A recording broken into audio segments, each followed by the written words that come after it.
Alors, chapitre 5, donc les timers. L'objectif pour nous, ça va être de mesurer des temps. Pour, par exemple, mesurer la vitesse de notre robot. Pour mesurer des vitesses, il faut connaître une distance et connaître le temps qui s'est écoulé pendant la distance. Donc, en fait, pour nous, les timers, on va s'en servir comme des chronomètres. Ça peut servir à d'autres choses, comme compter des événements qui arrivent sur le timer. On ne va pas en parler ici. Pour nous, ça va être juste une espèce de chronomètre.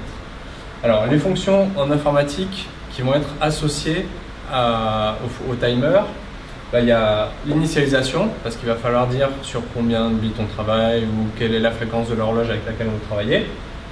La fonction start, comme sur un chronomètre, je démarre mon timer, stop, je l'arrête, reset, je le remets à 0 et ça continue à compter. Et puis mesure du temps, parce que finalement, start, stop, reset, on peut faire ça avec les boutons sans jamais regarder le chronomètre. Si vous voulez regarder le chronomètre à un moment, l'interroger en quelque sorte pour lui demander quel temps s'est écoulé depuis le start ou depuis le restart, le reset.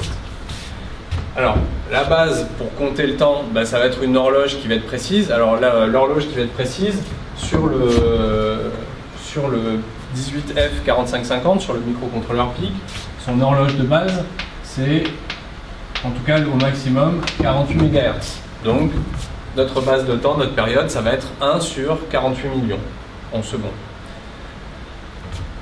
Donc quelque chose comme, je ne vais pas dire de bêtises, si c'était 1 MHz, ça ferait une microseconde, ça fera un cinquantième de microseconde, donc ça fera quelque chose comme 20 nanosecondes à peu près.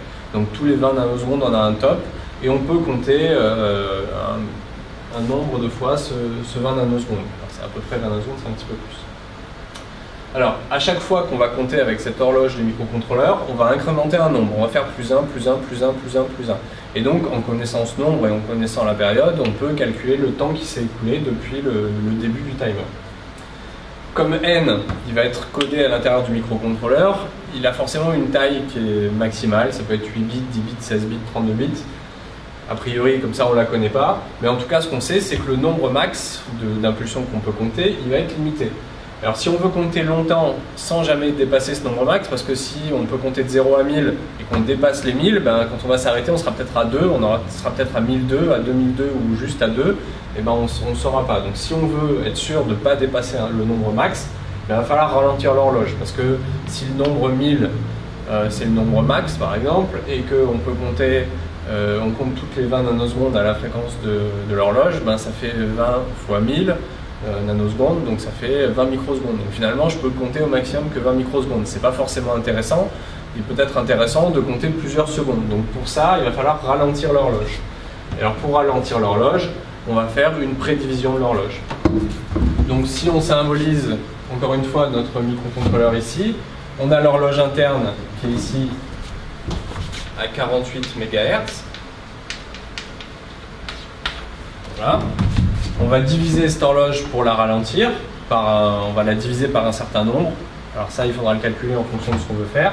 On obtient donc une autre horloge qui va piloter ce timer, qui finalement pour nous n'est rien d'autre qu'un compteur. Et ce compteur va nous donner un nombre n, et quand on vient faire une mesure du temps, ce qu'on récupère c'est ce nombre n, et si on connaît notre base de temps, on peut calculer la durée qui s'est écoulée depuis le start. Voilà, donc voilà quelques généralités sur les timers. Pour le reste, je vous invite à consulter soit la suite de ce cours avec les documents ou les exercices qui vous seront proposés. Voilà, je vous remercie.